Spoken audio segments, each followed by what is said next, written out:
feel free to invite your friends. Feel free to invite all your friends. If you get to 50, that would be very nice. If you get to 50, that would be very nice. And I hope you find where you are. I hope you find where you are. Hope you find where you are. I hope you find where you are. So we're saying that this is FM stroke AFM. FM stroke AFM. And we're going to look at capital ration. Capital ration. This is a term that everyone knows. It's something that you have practiced at home. This is something that you have practiced at home. This is something that is familiar, you're familiar with when you talk about capital rationing, or when you talk about rationing. When you talk of rationing, I know you understand what it means to do with rationing. For example, we can say there is water rationing in a certain area. There is electricity rationing due to several factors. And the major factor, it is the constraint or availability of that thing is not enough to supply. Availability of that thing is not enough to supply maybe a wide population. So we come up with the rationing. Where there is inadequate what? Either inadequate fund or inadequate resource. For example, if we talk about electricity rationing, that means the supply of electricity is not enough to cater for a wide range of what? A wide range of residents. And then when you talk about water rationing, that means water cannot serve very many people at the same time. So we do, and I don't know what is happening to my camera. I can see there is, let's see. I don't know whether it's affecting. Good. Class, when we talk of capital rationing, we say that it occurs, capital rationing, you say that capital rationing occurs, it occurs when the funds available are not adequate. It occurs when the funds available are not adequate to finance all available, all profitable what? All profitable projects. Good that we said this, all profitable projects. Yes, we have several projects that we need to undertake. But the funds that we have, class, is not enough. Sorry, tumeongea sana. We have several projects that we need to undertake, but the funds that we have is not enough to finance all the projects. Despite the project being profitable, the fund is not enough to cater for that. Class, we say that we have two types of capital rationing, soft rationing and hard rationing. I don't want us to go deep to that, but know that we have two types of capital rationing, soft rationing and hard rationing. Kidogo. Right. I hope now my voice is okay. I hope now my voice is okay. BR. I hope my voice is okay. Good. We're saying that as a manager, if you're given several projects to undertake, and then the money that you've been given is not enough to cater to undertake all those projects, we say that you need to do what? Capital rationing. And there are some of the appraisal techniques that will help us to do this. For example, in this case, I would want us to look at the profitability index as a modern technique of project appraisal to see how do we rank those projects in order to know which project to undertake even with the minimum what? With the limited capital or with the limited fund. We shall be looking at an illustration that will help us to get to know how now do we undertake those projects. How do we choose the project to undertake having the limited capital? So class, I've said that we have two types of capital rationing, and the first one is soft rationing, and the second one is hard rationing. The soft rationing, you find that it is affected by the factor that the management can be able to solve. But the hard rationing, the management, there are factors which are outside the control of the management. The factors which are outside the control of the management. Soft rationing and hard rationing. So let's look at a question here that will help us understand on how this capital rationing is done. That will help us understand how this capital rationing is done. Okay. I'm looking at a question here that will help us understand how this capital rationing is done. So please, once you get this, take a screenshot, or I can attach the question under the chart. So that is the question we are going to do. This is from Advanced Financial Management paper, Advanced Financial Management paper. But as I say, these cuts are close. Both financial management students and advanced financial management students will benefit from this. So please take a picture as I share this under the chart. As I share this under the chart, I want to look at this. And once, okay, you want to know, not okay, you are shaking. Oh, I hope Silvia Nikosawa, Silvia, I hope now the voice is okay. I hope the voice is okay. I want to attach the paper there so that you can even see the sitting, right? For the advanced level student, you can see the sitting. I want to attach. We attach this paper and we share the paper with our student here. All right. Kindly now have the question. You can get it from your end. So allow me to read this question. Due to restriction in the capital market, Lahim Limited's financial manager is able to provide only 900 million shillings for investment in the next financial year.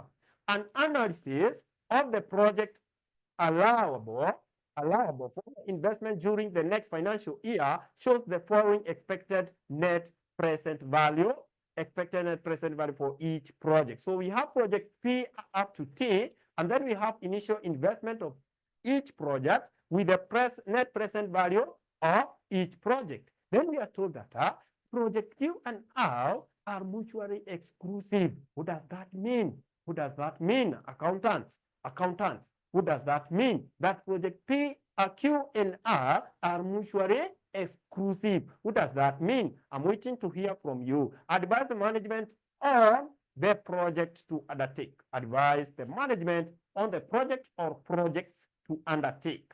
Or the project to undertake. That is the question that we have. Allow me to stop sharing so that we can do this question.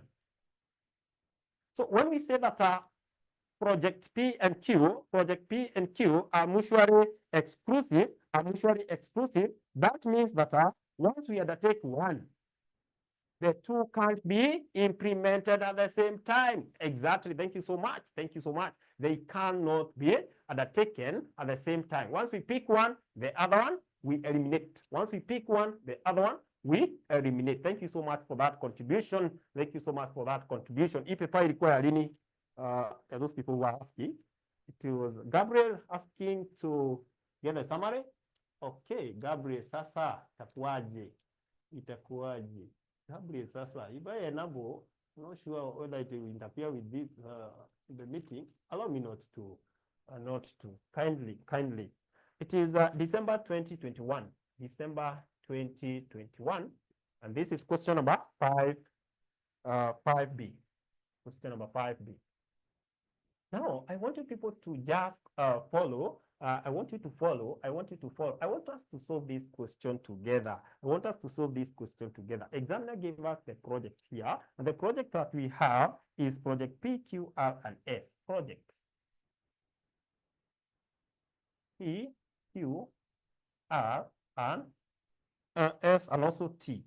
P, Q, R, and also T. Then we have the initial investment. Allow me to abbreviate. Initial outlay, initial investment, the same. I have 300, 300, 600, 300, 150, 300, 300, 600, and then 300, and then I have 150. Then examiner went ahead and gave me net present value of each project, net present value of this project. The net present value here is 120, 90, 150, 120, 90, 150, 120, 90, 150, and then we have 30 and 12, 30 and 12. I've just written like that so that it is easier for us to look at this. It is easier for us to look at this. Now, at this point, remember we need to know among these projects, which project with these people or with the manager be able to undertake? Will be able to undertake. I told you that we shall use the PI as a method of appraisal. We shall use the PI as a method of appraisal. The profitability what? Index. We shall use the profitability index as a method of appraisal. It will help us to rank these projects according to their good what? Or according to their best probability or profitability. So profitability index is gotten by which formula? Somebody who can remind us, somebody who can tell us how we get the profitability index. Somebody, how do we get the profitability index?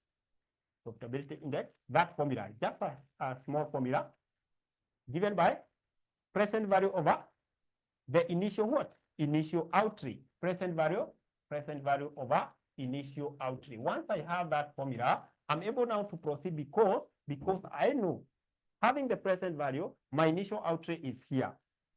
So I'm able to rank the project using the PI if I have the present value. But in my question, examiner did not give me the present value direct. But I know that for me to get the present value or to get the net present value is given by the present value minus initial what? Initial outlay. True or false? True or false? True or false? True or false? Just talk to me. This is minus. Let me make it clear. True or false? True or false? True or false? To get NPV, net present value, I just take the present value, subtract what? Subtract the initial outlay. And in this case, I have the 2. So I have to replace. I can make maybe my present value the subject of the formula. Present value the subject of the formula. So present value will be equal to, I bring this initial outlay this side. NPV plus initial outlay. Once it come to the other side of the equal sign, it changes the side. Now, let's get the present value for these. Help me get the present value for each. So we have said that we're going to add what we have here. Initial outlay plus NPV, like that. Let's get the present value for the project P. Ningapi?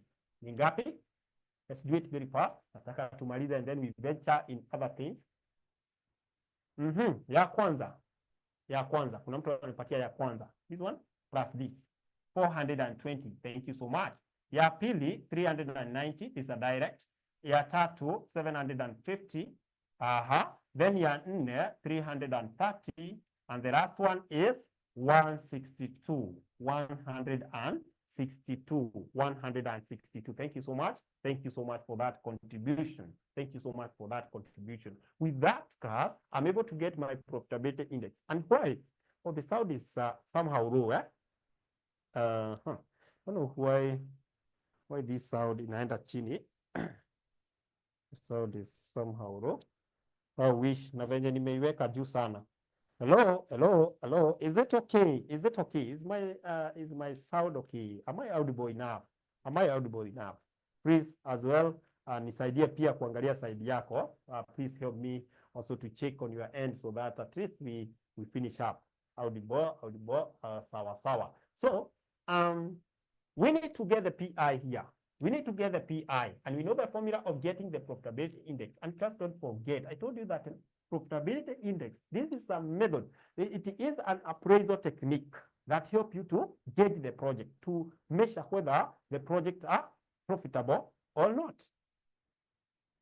Very audible. Sawa. Let's get the first one. The first one will be profitability index is given by present value. We have present value divided by initial outlay. Can you give me the first PI? the first PI, the first PI, the first PI, 1.2. Ala, hapana, hapana, hapana, Betty, hapana, hapana, hapana. Is it 1.2 or 1.4? 1.2 for the first one, right? 1.2 for 1.4. 1.4. People are giving me 1.4 for the first one.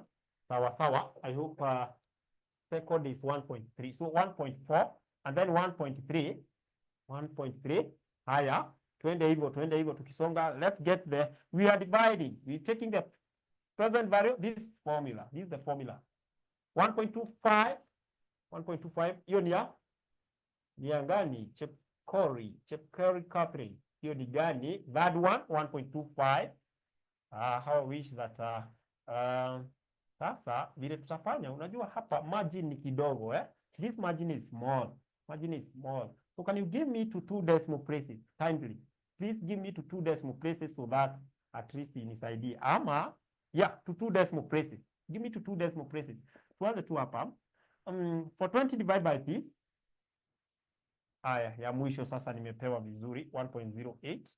Hivyo itatusaidia. Unajua hapa margin ni kidogo Now we need to so give me this to 2 decimal places. Do I put 0 here or there's something? Do I put 0 ama kuna something else? I don't want to compute. I just want it to come from you. 0. Thank you. Do I put 0 also here to the second one? 0. This 390 divided by 300.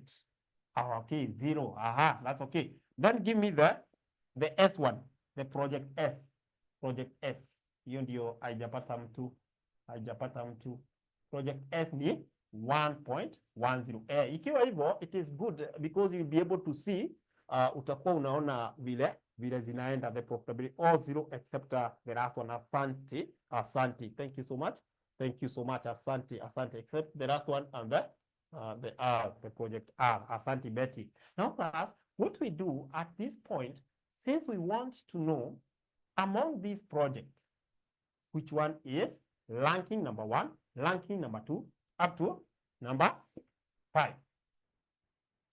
Rank. We need to rank the project. So amongst the 5 projects, which one rank number 1?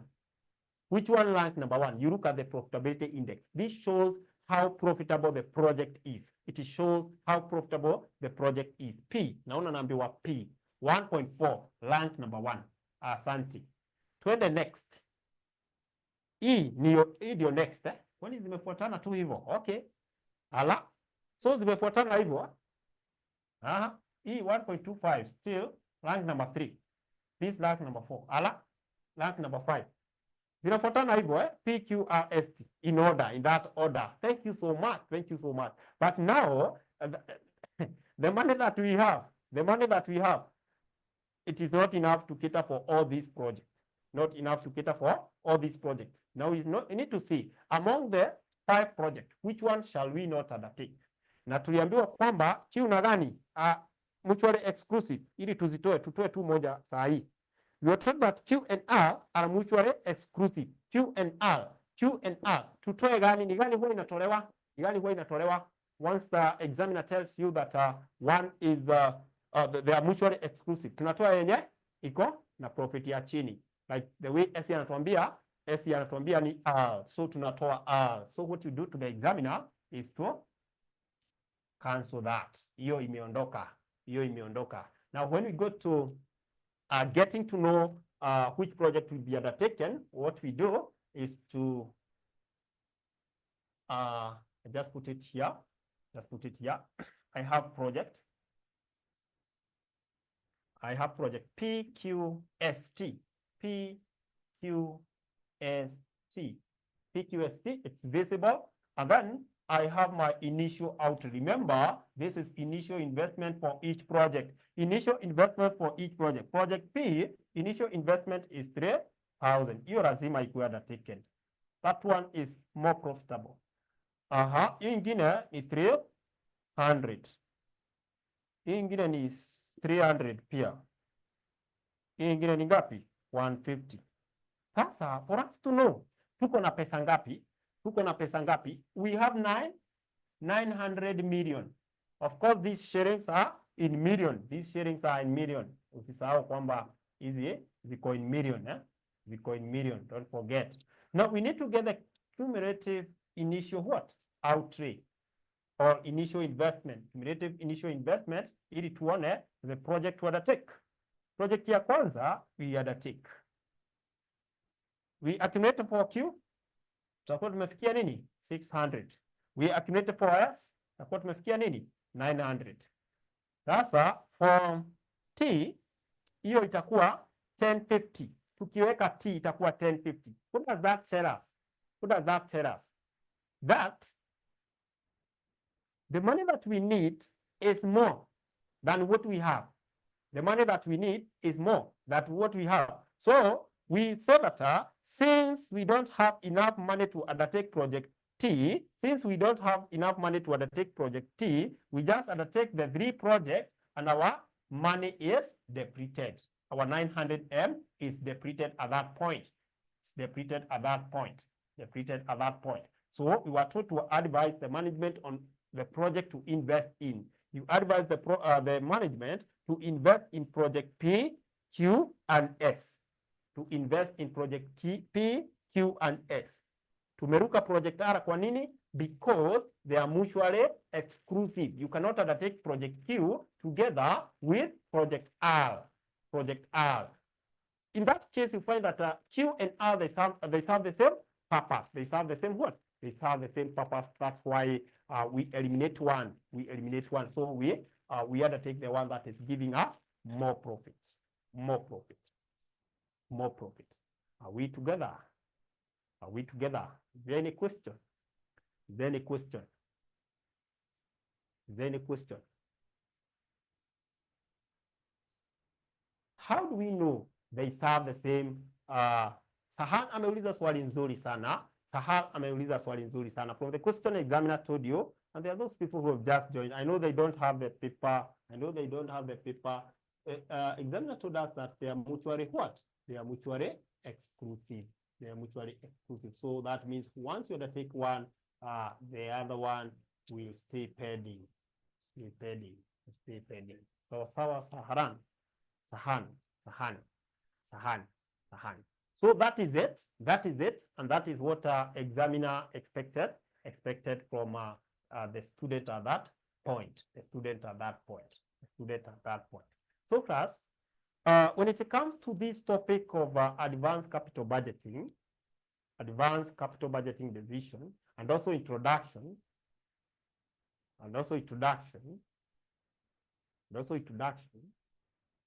a good question from Sylvia, we shall address that. You'll find that examiner will always bring this concept. The concept is highly examinable. The concept is highly examinable. So you need to be very keen. You need to be very keen. We shall find time to do a question where the probability is involved. Is the P only way applicable? Sasa Martin ameuliza. Si nimekwambia sasa kuna mahali probability itakuwa involved. Where probability can be involved, Martin. Sawa. So we shall find time to look at that concept. We shall find time to look at that concept. Then we have this question from Sylvia. What if the money provided is 1 million? 101? Sasa hii yako ni 1000 million. Hiyo ni billion. Ama tu niseme tu ilikuwa nataka kusema 1 million. Okay, 900 million. Okay, sawa. I get it. 100 million. Hiyo ni billion. Okay, total project is 1050. Can you take partial? Now, partial. Sasa, in such a case, examiner will give you that instruction, right? Anakwambia project X and Y can be undertaken partially. Sawa. So information will be provided, Sylvia. Information will be provided. Like in our case now here, we were provided with the information of the mutually what? Exclusive project. Mutually exclusive projects. Mutually exclusive projects. Is that okay? Good. Asante. So class, I know you understand that our classes are ongoing. You understand that. Anyone who is not in those classes, anyone, at this time, kuna wenye walikuwa nasema tunagoja salary, mwezi ndio hiyo sasa, so commit yourself and finish up this thing. More so if you are in advanced level, malizia hii stuff, move out of slavery. Mbona huwa naona CPA kama a kind of slavery, eh? So commit yourself and kick it coming December. If you are retaking and still you are contemplating on whether to join, this is the right time. Usigoje blocks. Unajua, sometimes I like advising students, because if you wait for blocks, there are very many things that you're going to lose. And then during that time, pressure iko mingi. The pressure is very high.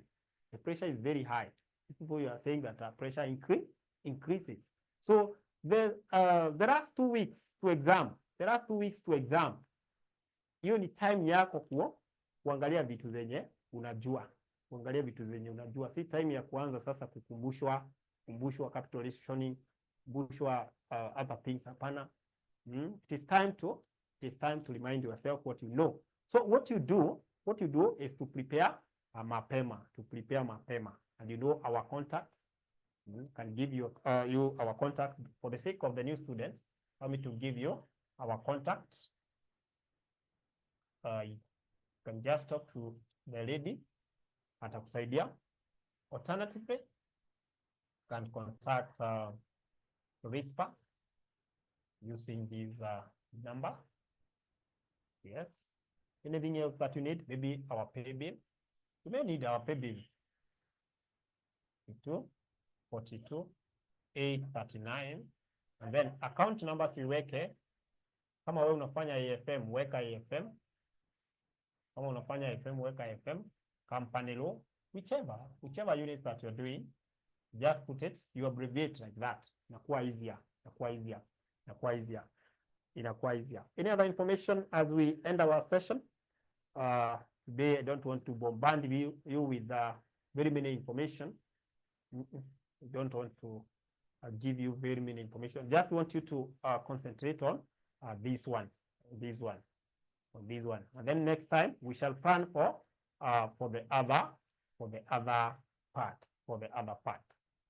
That is the information for the retake. 3,800 still stand. 3,800 per unit for the retake. If you are retaking, kindly, najua retake huwa inafanya mtu asikie chini sana. Unajiuliza, kwani hii kitu si kusoma?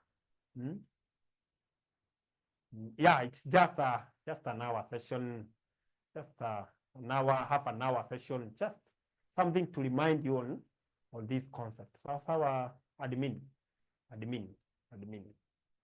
So at any given point you wish to enroll, please contact our customer care using that number. They will be in a position to guide you. Don't forget that for intermediate level students, now we have PFT, early morning session, public finance and taxation in the early morning session. Financial reporting, early morning, inapatikana jioni pia. Financial management, early morning, na jioni. Then later, maybe next semester, we shall bring all the units, early morning and in the evening. Then if you wish to join us at 11 a.m., this is for special students now. Those students who are not able to join early morning or evening. If you wish to join us at 11 a.m., 11 to 1, 11 yote na 12. Yeah, 11 to 1, 2 hours. You can do that from on Wednesday and Thursday. That is either physical or online. Sawa. Early morning. Hiyo ya asubuhi from 11 to 1. Wale watu unataka kusoma during the day, 11 to 1. You can join us during that time.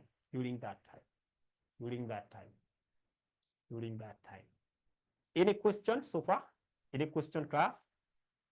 Today, want you to at least have time to maybe take a snack. Any question as we wind our session?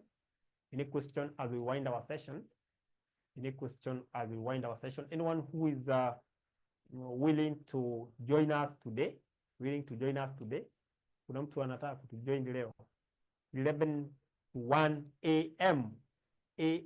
or p.m. or to 1 p.m. Okay, 11 a.m. to 1 p.m. Which subject? FM, financial management, and we also have advanced financial management. Let me make this clear.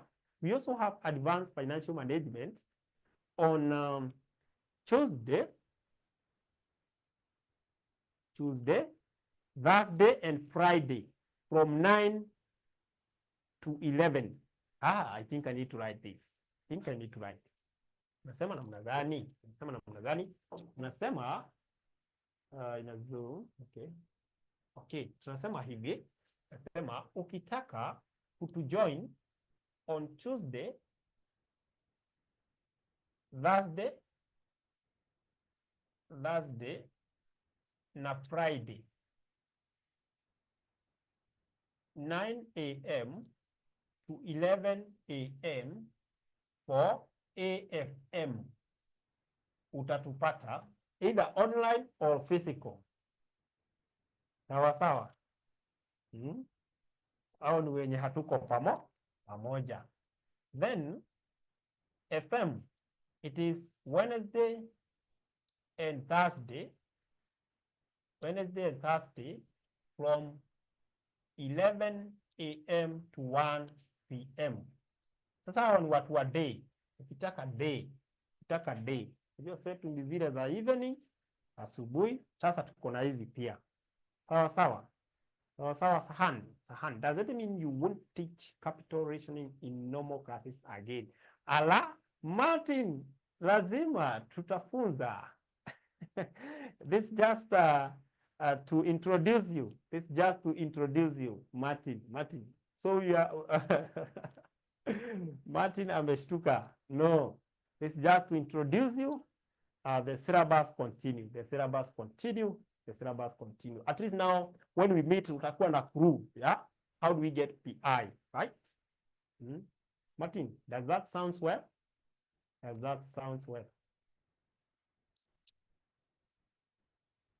Tunaweza get cash, even in students, this is a daytime if somebody is in town. Tunaweza get. Okay. Sylvia, this is the evening, but then we still have FM, unazo pia from 6 to 8, the physical.